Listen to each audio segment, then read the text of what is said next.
Buongiorno! Prima dată așa zic. Hei, salut, sunt Ilie. Astăzi au venit niște fete la mine și mi-au dus mie o colă, M&M's și încă ceva. Eu pe dânsele le-am filmat, dar am uitat să apăs record. Fetelor, îmi pare rău că nu ați apărut în vlog. Mulțumesc pentru cola și M&M's. Noroc, pa băieți! Să aveți o zi bună. Lucian Vlogs, da? Băi, cealaltă tot are un canal de vlog. Cred că se numește Lucian's Vlogs. Hai să vedem ce face găinile mele, pentru că de mult nu le-am văzut pe dânsele.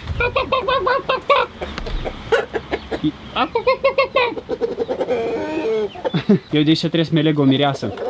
Pe asta sau pe asta? Nu, asta e prea neagră. Cred că pe asta. Ia uitați-vă ce efect când mergi pe aici. Vedeți? În spatele meu cum tot se mișcă.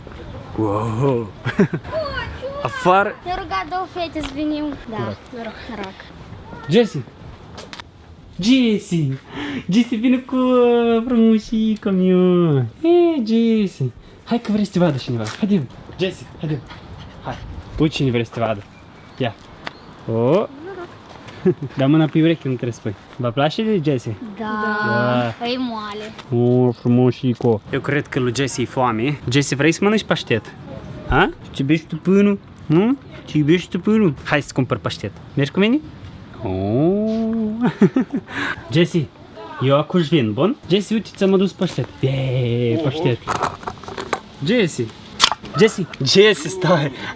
Și îți place, Jessie, mâncarea asta? Avem lapte, acum să facem cereale. Crezi că o le să o scoți? Mă țincă. Ia, hai. N-a rugă, băi, nu spate. Costă așa și mai des. Almost close to impossible. Ehe, sfărâm pumnii, Cole. Colea asta e. Oh! O rupt-o! Wow, Cole, bravo! Uite. Ia, ce Ia la spune mână. Da, dă-o leac mai strâns, că...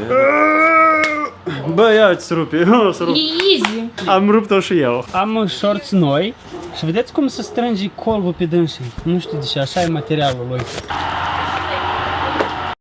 Ce suntem de harnici? Ți-ai te rog gunoiul ăsta? Da. Mersi. Și eu unul. Cum înghețată? Foarte bună, Colea m-a servit, apropo. Mulțumesc, Colea, pentru înghețat. Dar mulțumește acolo, că e... Da, el o să vadă video ăsta și... Colea! Radu t-a dus mulțumesc în video. Cum e să... Uitați-vă, cresc roșiile.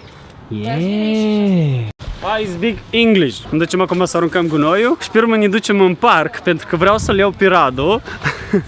Radu, vreau să eu, știi la, nu știu cum se numește, topogan sau cum se mai cheamă chestia așa. Țineți minte când eu cu Bogdan și David și Fabi ne-am dat așa pe o frânghie mare, lungă, pe deasupra unui iaz. Păi astăzi vreau ca Radu să încerci chestia asta. Și eu, Radu, să te filmez azi cu drona, bă? Ok. Oh, cu drona? Wow! Da, cred că să prins ceva interesant. Ia, uite ce de micuți. Ei, oi, nu te teme. Ei, pis. Ei. Piscuțele astea așa de drăguțe. Tu știi unde Junior? Citesc în comentarii și cineva spune că Eli, tu te dai mare și tare cu drona asta. Dacă eu filmez daily vlogs și filmez ce aici fac în timpul zilei, desigur că eu o să arăt că, măi, eu filmez cu drona și chestii de genul. Și faptul că am o dronă asta nu înseamnă că eu mă dau mare și tare. Eu pur și simplu mă bucur că am una. Pentru că asta e ceva foarte super și cred că vlogurile se primește foarte interesante când filmezi ceva cu drona la început, la intro. Și cineva spune că nouă nu e interesantă viața ta. Păi atunci nu uita la dânsă. Eu acum filmez daily vloguri și deseori eu mă întorc la vlogurile mele și mă uit la dânsele și mi-aduc aminte ce zi fain am avut eu în ziua aceea cu prietenii mei. Și asta e fain. Ți-i cald, Radu? Nu chiar, e normal până când, nu chiar. Anul trecut eu lucram la un evreu, am lucrat la el 8 luni, acum vă arăt casa unde noi lucram. El avea aici un apartament și veneam în apartamentul lui și de acolo lucram. Am învățat foarte mult de la dânsul. Am învățat un lucru foarte important. Dacă vrei să ai succes în viață, atunci nu trebuie să te lași bătut. În engleză este o vorbă, never give up. Pentru că dacă faci ceva în viața ta și cazi, tu încă n-ai pierdut, pentru că tu poți să te ridici și să mergi mai departe. Dar dacă tu cazi și nu te ridici, atunci tu ai pierdut. Dacă tu te predai și nu vrei să mergi mai înainte, tu ai pierdut. Eu în viața mea am învățat că ai să mergi prin foarte multe greutăți. Foarte mulți oameni să te critice. A să fii oameni care n-a să te iubească, n-a să te accepte așa cum ești, dar întotdeauna să fii oameni care să te iubească și să te accepte așa cum tu ești. Așa că never give up. Iată, lucram în casa asta. Și pe canalul ăsta, de când eu am început canalul ăsta, atunci voi l-ați văzut pe Itamar și ați auzit numele ăsta Itamar, care era bossul meu la care lucram eu. De sus. Are you serious? Da, serios. Dacă nu vrei, eu mă pun în loc tău. Ei, dar cum, am muș repede. Cum e ora 7 și 20 de minute, Radu trebuie să se întâlnească cu o fată la ora 7. Ai uitat? Eu la ora 8 trebuie să mă întâlnesc cu o persoană în centru și după asta să plec cu Radu, Fabi și Jad la film. Se numește Tarzan. Trebuie să fie ceva interesant, așa? Vreau să vă întreb pe voi ceva. Vă vă place când eu fac intro-urile cu drona sau nu? Deci puteți aici în colț să răspundeți da sau nu și eu deja să văd dacă vă vă place sau nu. Pentru că dacă nu vă place, îmi vând drona asta și îmi cumpăr mult înghețată. A fost o glumă. Eu mă duc jos să pregătesc drona ca să-i filmez cum ei se dau la vale. Succes! Hai, mulțumesc! Ești gata? Da. Bye bye, Radu!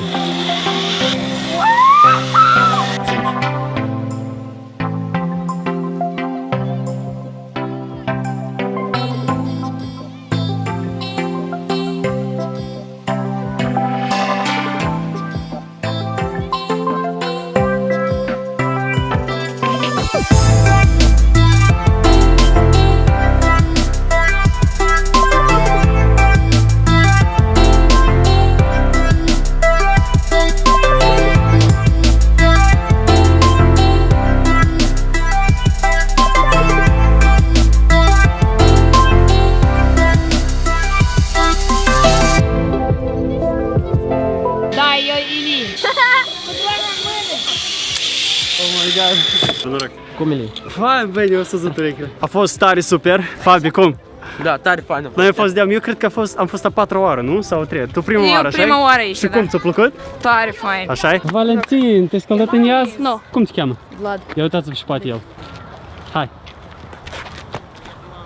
Wow! Wow, Vlad, super tare! Bravo! Fii atent, hai să amestecăm cărțile. Amestecăm foarte bine, da? Facem focus-mocus. Spune cât să mă opresc. Stop. Aici, da? Da. Ok, uite la cartea asta și nu mi-o arăta mie, bine? Uite la dânsa și nu mi-o arăta mie.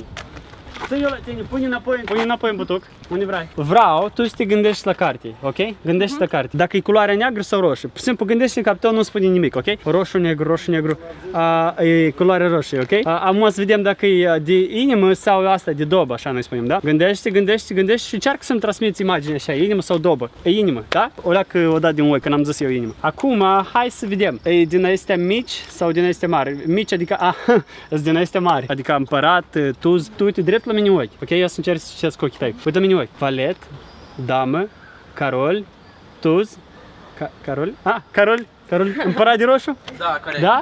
Ha, focus-mocus. Ți-a plăcut? Ia că asta e focus-mocus, nu? Da. Salutări lui Elena. Da. Ciao, mulțumesc, pa. N-aveți idee și de frumoasă ziua de azi. Eu nu știu de ce, dar sunt așa fericit azi. În genere, practic, în toate zilele sunt fericit. Am un citat foarte, foarte super pentru voi. Sunt cuvintele lui Steve Jobs și îmi place foarte mult ce spune Steve Jobs aici. Nu există niciun motiv pentru care să nu-ți urmezi inima. Timpul tău este limitat, așa că nu-l pierde trăind viața altcuiva. Nu lăsa zgomotul opiniilor altora să-ți înnebușe vocea interioară. Steve Jobs. Prin cuvintele, timpul tău este limitat, așa că nu-l pierde trăind viața altcuiva. El nu are în vedere că să nu ai o persoană pe care să o admiri. Eu cred că el a avut în vedere ca tu să faci ceea ce îți place ție în viață. Și dacă ți-ți place să pictezi, atunci pictează. Dacă ți-ți place să faci vlog, fă vlog. Dacă ți-ți place să cânti la chitară, cântă la chitară. În viață să fie foarte mulți oameni care să-ți spună că asta nu e corect, nu faci asta, ție nu-ți primește, tu ești un retardat și chestii de genul. Dar tu pur și simplu, așa cum a spus Steve Jobs, să faci ceea ce îți place. Așa-i? Și de la sport? Noi de la școala auto. Ia uitați-vă soarele acolo. Wow! Acum mă duc, trebuie să mă văd cu o persoană aici, chiar la colț. M-am întâlnit cu persoana cu care trebuia să mă văd. Sunt niște vești bune, dar nu vă le spun acum, dar azi vă le spun în viitorul apropiat. Este ceva foarte, foarte super. Ce Fabi, plecăm la film? Da, plecăm. Întotdeauna îmi place când asta e deschis la mașini. Seară bună. Șoferul ăsta prea rapid merge. Hai că plecăm la filmul ăsta, Tarzan. După film ați vă spun dacă se merită de privit filmul ăsta sau nu se merită. Filmul a fost super, vă sugerez să-l priviți și voi. Nu înțeleg un lucru, la mulți ani Ilie, Dar cine a spus la mulți ani Ilie? Poate a fost Sfântul Ilie, dar la noi Sfântul Ilie pe ce date? 2 august. 2 august. Dar oricum mulțumesc pentru urări. Acum ne ducem acasă, mă simt acum ca Tarzan. Afară este foarte super, nu-i nici cald, nici frig, este perfect. Mie foarte tare îmi place că în Chișinău se fac drumurile. Înseamnă că cu pennyboard-ul și cu cruiserul asta mă pot da foarte fin, așa. Vedeți acolo, se face drumul. Apropo, ceva foarte interesant. Tipii ăștia care repar drumul, ei sunt din România. România, mulțumesc. Eu mă duc acasă și o să editez vlogul ăsta și noi cum bem cafea. Fabi, gustați cafea? Radu acolo cumpăr Mac Puișor. I like Mac Puișor. Dublu. Ce, Radu, ai dat comandă? Da, pe cum? Cum ziua de azi? Azi e ziua ta? Da. La mulți ani, azi e ziua lui Danu. La mulți ani, Danu. Salut. Cine a venit? My friends. Na, cadou meu din partea. Ceva, dar nu mai încap mâncarea mea. Serios? Da, mulțumesc. Am ajuns acasă, sunt un pic obosit, acum este ora 2. Mă pun să editez vlogul ăsta. Mulțumesc pentru timpul vostru cu Wi-Fi Stilie și noi ne vedem foarte curând. Pa, pa!